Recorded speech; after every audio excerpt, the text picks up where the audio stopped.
ప్రతి సంవత్సరం భద్రాచలంలోని శ్రీరామనవమి రోజున జరిగే సీతారాముల కళ్యాణ వేడుకల్లో భాగంగా తలంబ్రాల కోసం ఒడ్లు ఒలుపు రాముని పిలుపు కార్యక్రమం చేపట్టారు.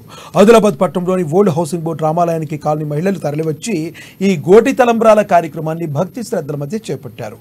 రామనామం జపిస్తూ గోటితో ఒడ్లు వలిచారు.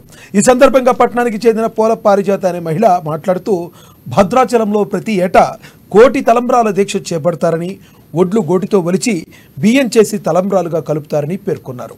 ఆ వడ్లను ఈమారు ఇక్కడి నుంచి తెప్పించినట్లు తెలిపారు. వీటిని వలిచి తలంబ్రాల కోసం పంపనున్నట్లు వెల్లడించారు.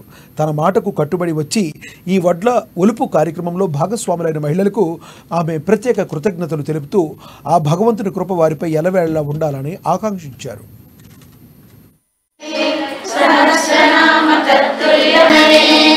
శ్రీరామ రామ రామేతి రమే రామే మనోరమే ప్రణామ తత్తుల్యం రామ నామ వరాననే రామే మనోరమే. ఇది వడ్లు ఒలుపు రాముని పిలుపు అనే కార్యక్రమం ప్రతి సంవత్సరం భద్రాచలంలో సీతారాముల కళ్యాణం జరుగుతుంది. అయితే ఆ కళ్యాణం కోసం తలంబ్రాలు కలుపుతారు.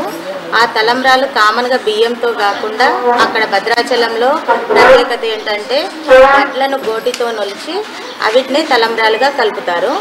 అయితే ఇది అక్కడి వారు ఏంటంటే కోటి తలంబ్రాల దీక్ష అని చేపడతారు. గోటితో ఒలవడం అనేది గోటి తలంబ్రాలు అంటారు. అందుకే ఈ అక్కడ వడ్లు ఒలవడం కార్యక్రమం ప్రతి జిల్లాల్లో, ప్రతి ఊర్లలో, గ్రామాల్లో కాంటాక్ట్ అవుతే పంపిస్తారు.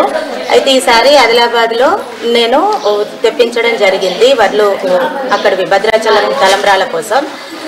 అవి మా కాలనీలో ఫ్రెండ్స్ అందరికీ చెప్తే ఈ పాత హౌసింగ్ బోర్డు రామాలయానికి వచ్చి అందరూ నాతో సహకరిస్తున్నారు.